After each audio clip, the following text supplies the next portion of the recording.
Hello, everyone. Welcome to Catalyst Energies. My name is Dee. Thank you for joining me.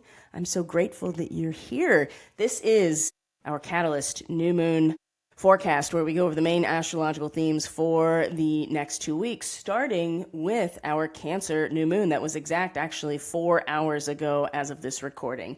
So it is July 14th, 2026. It is also Bastille Day, which is the commemoration of the date in 1789, where the citizens stormed the Bastille, which was an armory and a symbol of the power of the monarchy, stormed the Bastille, and it really ignited the French Revolution. So I knew that Pluto was in a sign of Aquarius in terms of Western or tropical astrology around this time. There were other things in the chart that I discovered when I pulled up the natal chart for Bastille Day that are so relevant to right now that it feels like that's going to be a big part of the focus of this new moon forecast and this transmission. But before we get into all of that, I want to take a moment to welcome my subscribers. Thank you for being here. All of the ways that you interact with this content, by commenting, by sharing, by liking. If you are new here, thank you for being here. Hopefully you become a new subscriber as well. And a special shout out to the Catalyst membership. We had some really good readings this last week coming into our balsamic moon and the new moon period. We had a kind of an extended astro vibe report that was up on the membership site. They're usually a little bit shorter, but this was pretty involved at the third quarter moon. Quarter moons are always a crisis point, usually for the individual, but also too, it was the same day that Neptune stationed for its retrograde. And as we talked about in that particular astro vibe report, it's not only that the veil is lifted or the fog is cleared, it was very dramatically an about face, right? It's like the house lights came up and you were very clear that you were watching a movie or that you are in the audience of some sort of theatrical event or production. It seemed very drastic, right? The rose-colored glasses got knocked off our face and we were just like, whoa. This is what I've been devoted to and aspiring towards. And in this retrograde, along with a Mercury retrograde, which is current to right now, this is a time to really review, is it worth it? What we have been aspiring to, what we've been devoting our personal energy to. Even a Mercury retrograde during this last couple of weeks has given us a chance to really review those things. So we had a pretty involved astro vibe report coming into this new moon, and the energy reading that we did just a couple of days ago at the beginning of the weekend was also pretty powerful. So if you are interested in more consistent content, energy readings twice a month, a pretty consistent astro vibe reports that are exclusive to the membership, you can go to the description box and find the link, or go to my website, catalystenergies.net. There is a tab at the top for Catalyst membership, and it tells you how to sign up and what you get. And if you get premium membership, you get your own personal reading or energy work every month, and that has also been pretty impactful and powerful. People always tend to cluster in those readings. There tends to be a theme that we're all working with together. So it's a closed container. It's a small group, but it's a very, very dedicated group. So if you're interested in that, there's information on the website or in the description box below. Okay, let's launch into this, shall we? Because we have a lot to talk about in this new moon. And it feels like that's the case every time, but there's some really big heavy hitters in this particular astrology. Now, let's go back to the beginning of the fire horse here, which was also the beginning of the eclipse cycle. We talked about this time period at the beginning of this Chinese New Year. We're also in a position to move in a different direction than what maybe the French Revolution ultimately led to. There are a lot of parallels right now, a lot, to what is happening now and what was happening then. And there are incredible astrological harmonics that we're going to see in the chart that are very connected to right now as well. We're in this really tumultuous and very high energy time that our focus and our choices and the energy that is influencing those choices. We have to be very clear in our intention and focus so that we're ready to make the decisions when the time comes to do so. There does appear to be a bit of waiting and leaving the space open in order to receive that which we are really desiring, longing for even, and I would say that the aspects of this 2 weeks that are going to be exact, there's a very large, very powerful, very rare cosmic alignment that in fact represents the container or the ship that we're waiting for to come in, if that makes sense. So we've been talking about July ever since February specifically. And I'm sure there are other astrologers that have been looking at this time period for much longer, because this basket or cradle, Barbault's basket, which I'm going to go into all the specifics of it and what it means, what it looks like. This is a rare astrological configuration. And truth be told, when I was looking at it back in February for this time period, I didn't know that's what it was called. I just knew it was really important. I knew that it was very impactful. I looked at all of the ways that these outer planets were lining up exactly with each other in this particular configuration, and I was like, this has to be really important, right? So I actually learned something too. I didn't know what Barbault's basket was. I knew what a cradle was, or a basket in astrology, but I didn't realize that there was an actual astrologer who identified this particular type of configuration and how rare and powerful it is at a civilizational level. So then you connect this here to the astrology of Bastille Day, the French Revolution, the overlaps or the harmonics to that astrology and the astrology now. You see that, yeah, we are in a period where there is the potential. It's not even potential. It is going to be these massive civilizational shifts, and how we approach these and the purpose behind it and our intentions are going to make a big difference, and our willingness to be open to receive that which we're really longing for at a soul level. And we've been going through a Mercury retrograde to really review some stuff, and Neptune has just stationed and kind of forcing us to be more realistic about our spiritual development and our spiritual courage too. Like what is it here that we're supposed to do at a soul level? Neptune has a lot of smoke and mirrors surrounding it, and all of the ways that we can live in fantasy land. And that fantasy land is now being shown for what it's been, which is a production, like I said. So ultimately, Barbault's basket, what it represents, how it's going to manifest, it may not be right away, but I do feel like that what it holds is really what we're waiting for, what we're longing for. But we have to be willing to be open to receive that and have an incredible amount of trust and an intuitive sense of events that are more than, they seem like chance events, but really they're just the divine pattern unfolding perfectly. But tumultuous times, certainly. And that's why I bring up Bastille Day and the French Revolution, and the fact that this week and next week's astrology and the full moon in particular are so very, very connected to the storming of the Bastille. Are we going to have a civil war? I mean, in the U.S., there certainly has been a lot of focus and talk about that for many, many years. And so I feel like the potential does exist in terms of that. But just as much, if not more, I think we are tipped away from that. But there's still a lot of precariousness and ways that our energy can be hijacked and reoriented towards other interests. In the French Revolution, and specifically after this event, there was a drastic shift of power. You can feel the tension building, and there's the potential it could be shifted in one way or another. So I think we have a real strong potential to actually get involved at a spiritual level to influence the course and the direction. But there, again, we have to create the space in order for that to come in. And that's what I feel like this new moon period is all about. So we're just going to look at the next 2 weeks like we normally do. So it's really easy to find a natal chart for an event or a famous person because you can just type it into a search engine. I said Bastille Day natal chart, and then I go to astro.com. So this is the natal chart for the storming of the Bastille. And the first thing that we notice, obviously, is because the sun is in Cancer every year at this time, but the sun and a Mercury retrograde conjunct at the storming of the Bastille. And we just had a Mercury retrograde in Cancer conjunct the sun just a few days ago. So there's the one harmonic. Number two,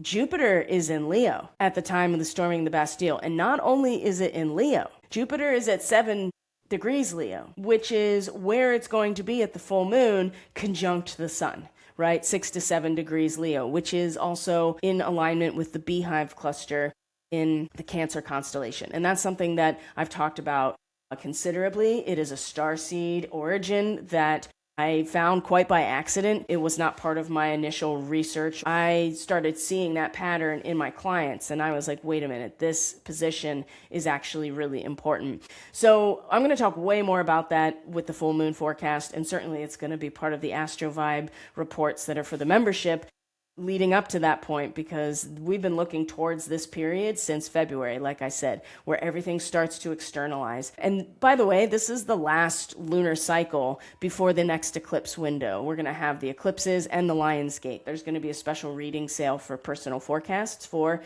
the second half of the Fire Horse / eclipse / Lion's Gate. So just keep an eye out for that on social media, or it'll be posted on my website, and I send it out to my email list before it's publicly announced. That way you can kind of get a jump on it if you're on the email list. So Jupiter at 6 to 7 degrees Leo, same placement as it is basically right now. Venus also in Leo. Mars is in Gemini as well, very close to where it is now. Pluto was also in Aquarius at the time, and I knew that. It's not at the same degree. It's much further along in its transit than it is currently right now, but still, this is a time of major civilizational transformation with Pluto in Aquarius, just like right now. Those things really struck out to me. And the other thing too is that the moon was in Aries, and it was actually in 12 degrees Aries, and was very close to where Saturn is right now. And Saturn is not part of Barbault's basket, as we're going to see, but it has its own story,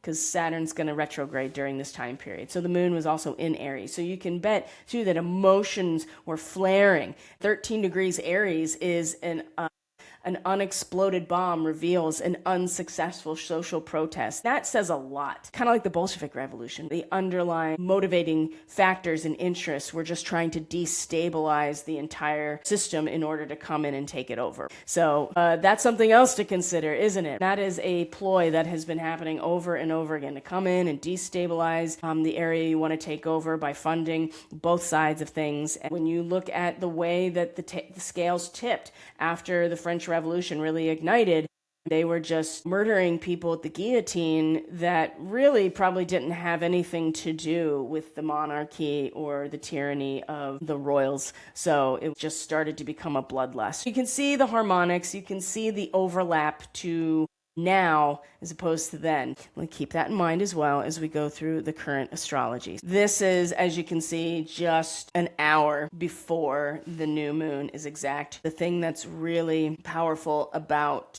where Black Moon Lilith is in Capricorn, in my opinion, is that the new moon itself in Cancer is very close to us. Black Moon Lilith is the lunar apogee. It is the point of the lunar orbit where the moon, when it reaches that point, is the furthest away from the planet. So opposite of that, which is where roughly the moon is now and has been over the last day, is very close to the planet. So you have this looming dark sphere that you can't see, but you can feel, and it's definitely there, and it's having a very, in my experience, a very strong impact on us, even though we can't really see it. The balsamic moon into the new moon is a time where everything from the last lunar cycle is distilled down to its essence. It is a time of quiet and reflection and stillness, because we're preparing for the new seed to become viable, which is what happens at the new moon. So that also really stuck out to me. I was like, wow, this moon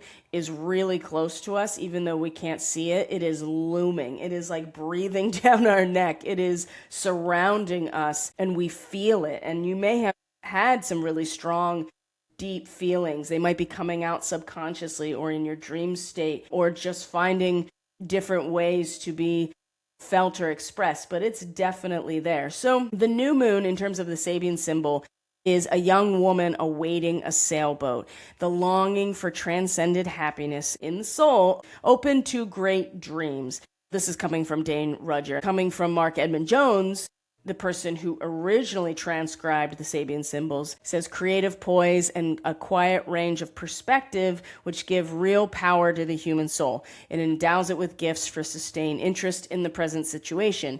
So the key word here is a state of equanimity, right? A state of mental calmness, composure, evenness of temper, especially under stress or difficult situations. And there's this feeling that there is insight into the meaning of like events that might be chance. There's a longing for this happiness, but it requires, I feel like, the soul to be open to these dreams. So this is the beginning of this lunar cycle. This is the seed of intention that we're being invited to set for ourselves. So it's very useful to know where Cancer is in your natal chart, if you have any progressions or any other strong influences in the sign of Cancer, or maybe in the fourth house. Maybe you're another cardinal sign, Aries, Libra, or Capricorn in this 20 to 25 degree range. You're going to feel this really strongly. The original Bastille Day also had a Mercury retrograde pretty much conjunct to the sun in Cancer at the same time, also had Mars in Gemini. So we're kind of going through some very similar experiences right this moment in terms of where our loyalties lie in Cancer. And when I say loyalties, it's more about our home, the place where we feel belong, and the place that we're willing to give ourselves to, right? Because it protects us, it nurtures us. It surrounds our vulnerability, which is what a home, a family, your traditions, your nation, your clan, your tribe, whatever, your village, this is all part of the Cancerian element here of cohesion and power, root power, personal power. This new moon has us in a state where we are longing for something and intentionally and consciously being open, waiting for the ship to come in, basically. I argue that Barbault's cradle or basket is the ship we're waiting for. And that's going to be something that comes into exact configuration during these next 2 weeks. So let's start looking at that, because that starts right away. Now, who is Barbault? Let's start there just real quick so you understand who I'm talking about. So André Barbault was a French astrologer, and his focus was on civilizational astrology. We're looking at all of these exact configurations of the outer planets, minus Saturn. All of them come into an exact alignment with each other during this 2 weeks to create this basket or its cradle. As we go through this, and it comes into its exact formation, starting actually on the 15th. The 15th is where Uranus and Neptune come into an exact sextile. You're going to start seeing these large generational type of energies, like bridging things and giving clarity. There's a lot of spiritual awakening. I would argue that the retrograde of Neptune combined with this sextile to Uranus at the degree that it's at, which is 4 to 5 degrees Gemini, a revolutionary magazine asking for action. There you see every movement overstretching one direction calls forth in time an equally extreme movement in the opposite direction. This is where Uranus is sitting. This is incredibly volatile and can just spark off at any moment because of this explosive tendency of things that have been repressed. This sextile to Neptune as the first piece that comes into alignment, I think is going to be a wake-up point about what we have been devoted to, what we've been aspiring to, because it's the retrograde. You know, there's a desire to reach a higher level of existence, and when we're doing the retrograde, this whole process spiritually is internalized. And the sextile with Uranus, I think, is a moment of awakening to reach beyond where we've been, because we have this desire to reach a higher level of existence. It may require that we reevaluate or be very honest with what it is that we, in fact, are putting that energy into, right? Maybe we realize that everything that we're putting our energy into actually is the result of those rose-colored glasses. Maybe we're just now internalizing that spiritual courage that Neptune and Aries represents, and it's an internal awakening. And we have a lot of things that are getting forced up to the surface very suddenly with Uranus and Gemini, especially about the way that we communicate and what we think and how we express ourselves. This is the first piece. This is tomorrow, the 15th. So as we move through the days here, you're going to see the baskets start to form definitively. It's going to be pretty much all said and done by the time we get to, I would say, the 19th. But even as early as the 17th, you're going to see it here. So you can see the basket. If I were to turn this counterclockwise, you probably see it more. But here's the opposition with Jupiter and Pluto. And then here's the basket. So the two trines and then the sextiles from each of those corners, creating a cradle or a basket. This is Barbault's basket because what you're looking at is all the outer planets involved. Pluto retrograde, Neptune retrograde, Uranus, and then Jupiter opposite Pluto. Now, Jupiter, yes, it is an outer planet because Jupiter is really the first planet past the asteroid belt where it rules houses and signs that have to do with the social expression and social identity. So Jupiter is about the purpose. Jupiter and Leo represent a social purpose behind our individual authenticity and expression. So we have all of these outer planets that represent the social identity and expression of the person, and also civilizational, transpersonal, especially Uranus, Neptune, and Pluto. These are all forming the basket. Now, the opposition is the barrier, or maybe that's just the deck of the ship that we're waiting for. Either way, this opposition is really important because that is what provides the tension or the discomfort in order to make the most of this situation. And I don't know how it's going to move forward. I just know that it's going to be that which we are waiting for, the young woman waiting for the sailboat. We've been waiting for this.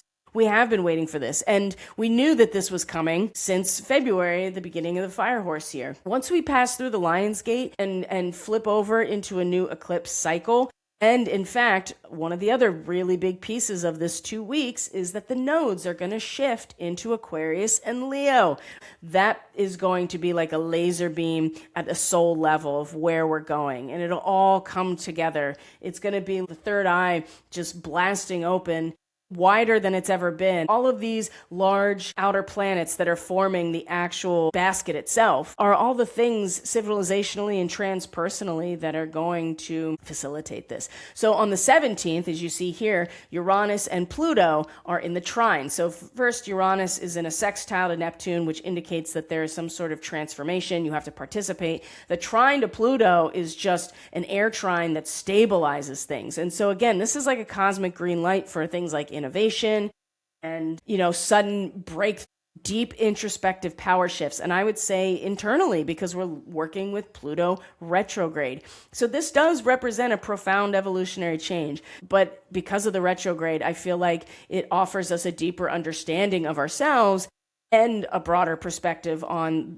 our process of transformation and just life in general. The transformation itself is going to be gradual. I don't anticipate a major event right away as this becomes exact. I feel like it's going to be on the back half of the fire horse year, coming through the Lion's Gate and moving into the next eclipse cycle, where the transformation is going to play itself out. But it will be profound, and it'll enable us to just be deeper with everything around us. Changes will be occurring around us too, and it'll allow for greater personal freedom, internal transformation, and facilitated by things like a more adventurous and optimistic outlook, okay? So there's all kinds of ways that this could manifest in your personal life. You could be a change agent in whatever family or community that you're involved in. You can achieve original solutions or more efficient outcomes by adopting a different kind of like out-of-the-box approach. We are talking about Uranus. More powerful intuition, ability to sense the collective consciousness can make you a trendsetter. Like I said, there's all kinds of ways that this can happen. And 5 degrees Aquarius is something I've been really sitting on also because, in fact, it was about the time of the eclipse in February that Pluto first came into 4 to 5 degrees Aquarius. And now we're here again with the retrograde, a council of ancestors implementing the efforts of a young leader.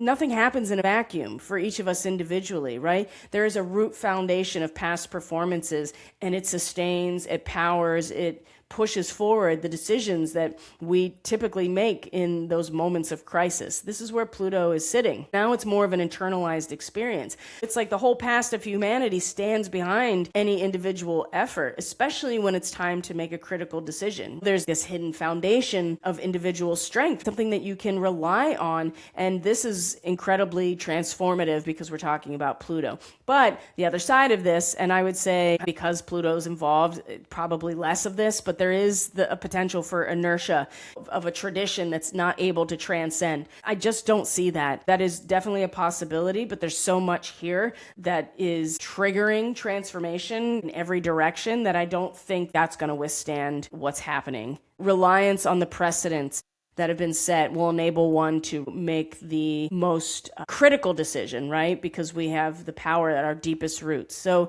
this is when this basket starts solidifying. And also too, around this time is when the sun comes into Leo. But before that happens, we're going to look at Jupiter, because that's going to be the next piece. It's already coming into opposition with Pluto, but before that happens, it's going to be in an exact trine with Neptune first. You see all these pieces locking into place. Now Jupiter is going to trine Neptune, which both of them rule Pisces, okay? So this is usually a pretty solid type of connection. And then it'll also be opposite Pluto on the same day. The trine to Neptune is going to be one of those stabilizing things. And, this is a very visionary type of alignment. It's very powerful. It bridges that creative action of Jupiter and Leo with spiritual intuition, especially the retrograde. The intuition is without all the fantasy surrounding it. It's very empowering to manifest your dreams, but we have to look inward and ensure our ambitions are grounded in reality. And that's the whole lesson of Neptune retrograde right now. But still, this Jupiter trine Neptune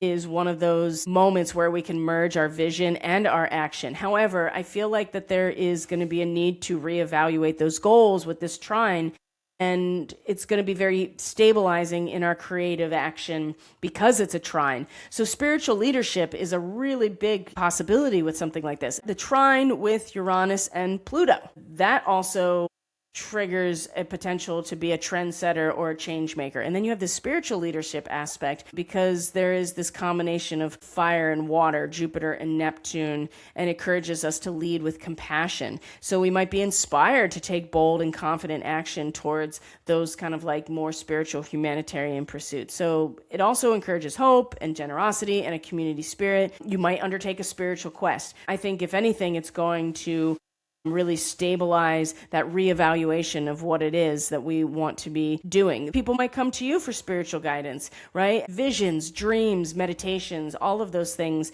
are opportunities to tap into what the soul's work really is. Now, 5 degrees of Leo, we need to talk about this because this is where this basket for Jupiter is exact. Rock formations tower over a deep canyon. That's the Sabian symbol. The structuring power of elemental forces during a very long cycle of planetary evolution. That's coming from the astrological mandala. It's about acquiring a much broader perspective other than just what we're doing right now, right here, what we're saying, how we're expressing ourselves. This is the idea that there are cycles after cycles after cycles that are wearing down the literal earth and creating these canyons and these rock formations. So there's realization that every shift, now this is coming from Mark Edmund Jones, a realization that every shift in orientation is a demand for some enlarged self-discovery. So there's a sense of endurance that goes along with this degree that you maintain even though you are shaped differently by the circumstances or the elements that surround you. And there's a competency in the face of all of this, because cycle after cycle after cycle you've endured, even though you've been reshaped by the circumstances of the events in your life, right? So that's where Jupiter is as it trines Neptune, and then it's going to be opposite Pluto. That is the tension of Barbault's basket. That is the barrier which you cannot get beyond. It's not exactly like a grand square where every corner is a 90-degree angle and a square, and you just have to figure out how to move through it. This is kind of containing us, but in that containment is where we experience the cohesion and the transformation within the cradle or the basket. So when Jupiter is opposite Pluto, especially in its retrograde, the most significant gains are going to come from upholding a high moral standard, the social purpose of our own voice, speaking up for others or ourselves or a situation. The most we're going to get is from upholding that really high standard, right? It is a tug of war between that self-expression and collective societal pressure. It'll be an internal pressure because you're talking about Pluto in its retrograde. This type of configuration is balancing out the expansion of your heart's desires, right? Because that's Leo, against Pluto's demand for structural transformation, especially in your social ideals, right? And so The idea that as we are going through this change right now, each of us has the capacity to really endure the shifts and changes and the way that we're being reshaped. And I feel like if we can really look at things from that perspective and not get too personally caught up in what's happening or feel like that everything's ending just because we're being reshaped by the elements. The 21st is when we have our first quarter moon. Jupiter will then sextile Uranus, so you get more insights and sudden unexpected good luck, makes you eager to kind of move forward with this stuff. And then on the 22nd is when the sun enters Leo. Now, Mercury is still retrograde, not for long, right? Mercury's coming out of its retrograde during this period too. So you can also get a sense here that things are going to start moving in terms of our own consciousness as well. So as the sun comes into Leo, it's going to aspect the North Node immediately, just like Jupiter did. It'll be in a quincunx, so it'll be a little bit unsettled in terms of our soul's trajectory, still at 0 degrees Pisces, right? And then after that, it's going to square Chiron, and Mercury is going to station direct. There's going to be a tension, obviously, because it's a square, but especially with the sun in Leo. This is the home of the sun. So our desire for recognition, creative expression, is going to be an intense aspect with our core wounds around self-worth and material stability. So validation versus value. We're going to just be forced to face our fears as the sun comes into this square with Chiron, and Mercury is stationing direct at the same time. And what's that? 7 degrees of Cancer. Now, that degree, the image is a seed that's germinating, and it is the crucifixion of the seed that allows that to happen. And for Mercury to station direct here suggests to me that there becomes an awareness and a forward-thinking momentum around the need to let go of the ego as we grow and establish a root system. This is where the sun and Chiron coming into that square is going to be like face your fear about letting go of what has been and who you've been, right? And letting go of this part of my ego that has wanted this thing for so long. Who am I going to be without it? That's the thing about Chiron. That's why people hold on to their wounds. They act as the wounded healer. Really, you don't know who you are without that. And the real lesson of Chiron is how he gave up that identity and everything that came along with it in order to truly heal. That square between the sun and Chiron, as Mercury is stationing, is going to be kind of like that impetus to face the fear. Allow the tension to reveal exactly where you are holding on to your limiting beliefs about what you deserve. But you have to also be willing to let go of what your ego thinks you deserve if you're on a path of spiritual development and soul evolution. Because what your soul is pulling you towards, which is the North Node of the moon, is often very different than what your ego thinks it wants. And we have to actually face that and let it go. We have all this Barbault's basket stuff surrounding us at the same time. Speaking of which, the 24th is another exact connection, which is Neptune and Pluto coming into their sextile. Now, things are getting really intense. I mean, just look at this chart. I mean, it is just full of bold lines everywhere. There's just so much happening. Neptune and Pluto sextile is very supportive. It's a slow burn of a transit that harmonizes spiritual idealism with deep structural transformation. But it's all internalized because both of these outer planets are retrograde. So it's challenging us to, again, internally process how our individual identity and our spiritual vision can sustainably evolve within what's happening with society. We just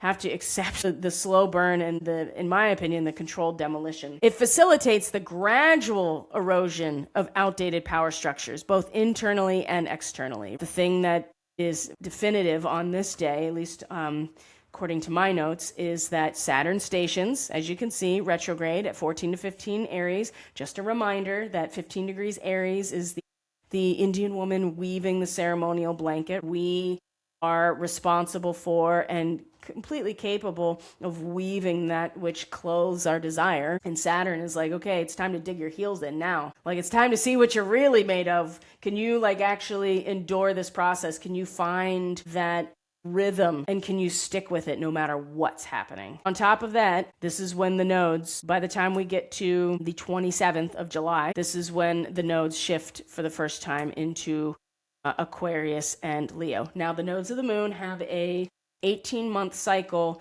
in each sign, or an 18-year cycle entirely. So it's been 18 years since the North Node in Aquarius. That also is very close to where the new moon solar eclipse was in February, is 28 to 29 degrees Aquarius. And that's something we talked about in the Fire Horse reading, that once we got to this time period, we were going to have the nodes actually move into that same degree, and the soul trajectory is going to start really pulling us in that direction as we're wrapping up this eclipse cycle. As the North Node comes into Aquarius like this, the fog is lifting even as a soul, and it's going to just be like a laser beam between the collective consciousness and our own third eye, okay? And as you can see here, look at what is reaching Jupiter at this point, and basically reinforcing Barbault's basket again, because now the sun is at 4 to 5 degrees. It's going to make all the same transits and aspects that Jupiter just did in order to create this basket. And so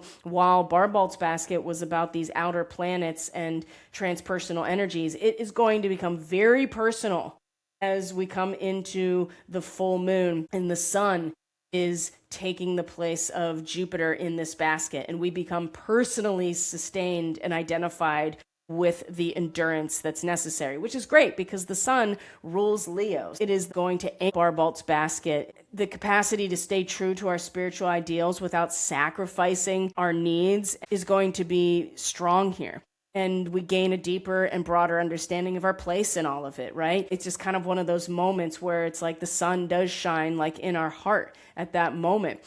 And we actually get an ego boost from a more spiritual outlook, being able to see the bigger picture, being able to realize that what Barbault's basket may mean for all of us is actually something that is what we've been waiting for, and is kind of like our ship coming in. We can't give up on those dreams, even if they take a shape that is different than what we thought we wanted. It's really the feeling that sparked that desire in the first place that we hang on to, and that is the fuel for manifestation. Not the thought about it, not the vision board about it, not even the incessant planning on it. It's really the feeling associated with that devotion.